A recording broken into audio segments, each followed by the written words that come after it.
da pessoa, do pintor, do artista. Mas essa ideia de que a verdadeira finalidade da arte era expressar a personalidade do artista, ela só poderia ganhar terreno quando a arte tivesse perdido todas as outras finalidades, né?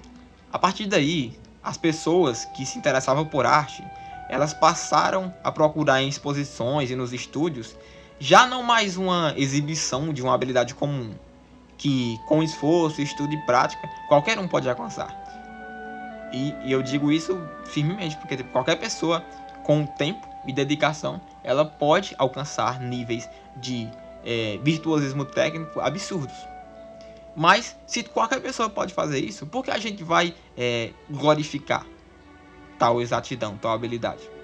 Então, o que essas pessoas da época queriam era que a arte os pusesse em contato com homens que valeria a pena ter relações, entendeu? Homens cujo trabalho era testemunho de uma sinceridade incorruptível.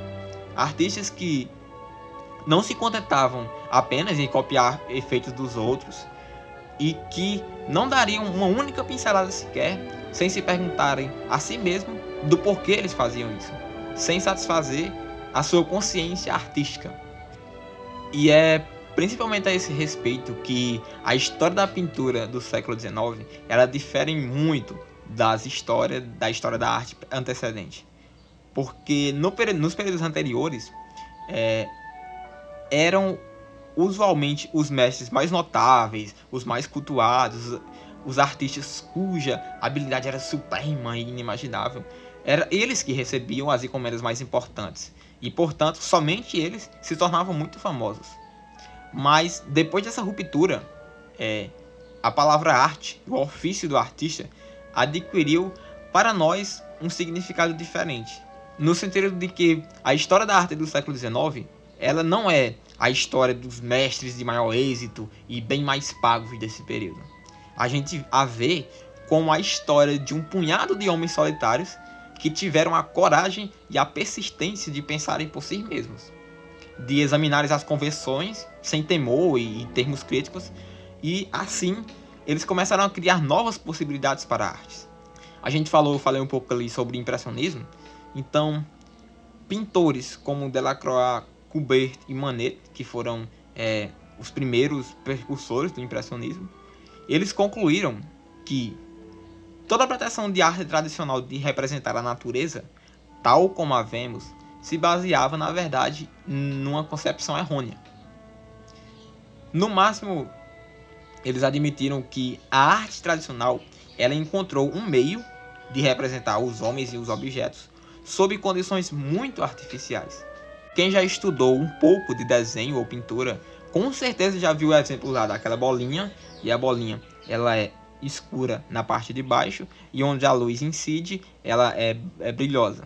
E aí a luz da parte brilhosa para o escuro vai ocorrendo algumas gradações, e o tom de cinza vai se formando entre a luz e a sombra. Todo mundo já viu esse exemplo. Mas essa interação de luz e sombra ela é criada intencionalmente para dar volume e solidez aos objetos. E na verdade, ela não retrata exatamente como a luz e a sombra se comportam. E isso hoje para nós parece óbvio, mas para a época era tipo uma heresia falar tal coisa. O público habituara-se de tal modo a ver as coisas representadas dessa maneira, e até hoje a gente ainda que acabamos se esquecendo de uma coisa óbvia, que ao ar livre não percebemos usualmente todas as gradações bem definidas do escuro para a luz. Ao ar livre existem contrastes violentos de luz solar. As sombras não são uniformemente cinzentas ou negras, porque os reflexos de luz dos objetos circundantes, que estão ao redor do que a gente procura retratar, elas também afetam a cor das partes não iluminadas. Então, se confiarmos em nossos olhos, em nossa intuição artística, ou melhor, em nossa subjetividade, e não em ideias preconcebidas sobre como as coisas devem parecer a partir de ditames acadêmicos e teóricos sobre a luz e a sombra no desenho, se a gente ignorar essa parte, a gente vai conseguir fazer as mais excitantes descobertas e amadurecer esteticamente. E foi isso que aconteceu com os primeiros impressionistas, que fizeram uma verdadeira ruptura na arte da pintura. A gente pode concluir que Manet e seus seguidores, eles provocaram uma revolução, uma verdadeira revolução na reprodução das cores, que é quase comparável à revolução da representação das formas causadas pelos gregos, que descobriram essa forma que até hoje a gente usa de luz e sombra, e a partir daí criar volumes e densidades e tudo mais. Porque Manet e os seus seguidores, eles começaram a usar as cores de formas que nunca antes tinham se imaginado. Se você pesquisar uma pintura de paisagem do século XVIII e pesquisar uma pintura do século XIX, principalmente dos impressionistas, você vai ver como a diferença é totalmente gritante e experimental. Porque eles descobriram uma coisa quase óbvia, que se a gente olhar a natureza ao ar livre, a gente não vê objetos individuais, cada um com sua cor própria, mas o que vemos é uma brilhante mistura de matizes que se combinam em nossos olhos, ou melhor dizendo, né, em nossa mente. Então, mediante toda essa conceituação histórica, a gente pode entrar propriamente no tema do ensaio. Então, além do que a gente já viu, que as técnicas que a gente usa para representar o que vemos na pintura não corresponder exatamente o que é real, a gente podia ainda pensar que o que a gente vê, o que a gente percebe através dos sentidos, também não pode corresponder propriamente à realidade. E aqui a gente poderia divagar sobre várias concepções ontológicas da filosofia. A ontologia é uma área da filosofia que, a grosso modo, ela reflete sobre o que constitui a realidade das coisas.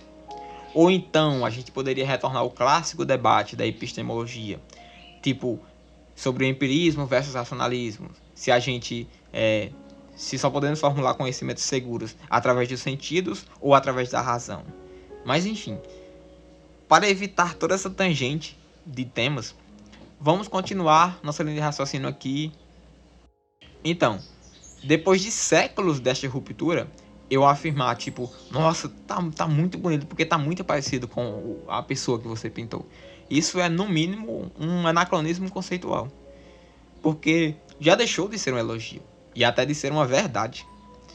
Não se trata mais de representar algo assim como percebemos pelos sentidos, através de técnicas acadêmicas. Até porque os próprios sentidos nos enganam cotidianamente.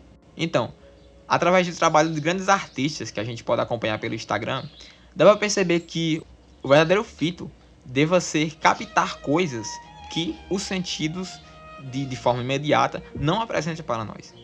A questão é fazer pontes que interligam subjetividades, que ligam pessoas, sentimentos, emoções e etc.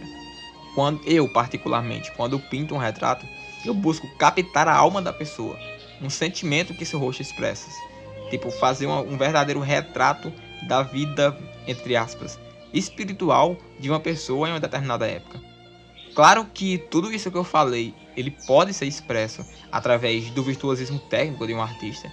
E este ensaio não é uma declaração de guerra contra a arte realista e um apelo à arte abstrata, né? Mas o que eu tentei mostrar aqui é que a arte, ela é muito mais que tudo isso. É muito mais do que mero virtuosismo técnico. E por ela, há de ser captados sentimentos e sensações tectônicas, algo que abale e que deixe marcas. E é isso que uma grande obra de arte deve ter. Pois bem, esse foi o episódio de hoje. Agradeço e ao mesmo tempo duvido muito de quem assistiu até o final. E bom, morram de arte. Até mais e obrigado por todos os peixes.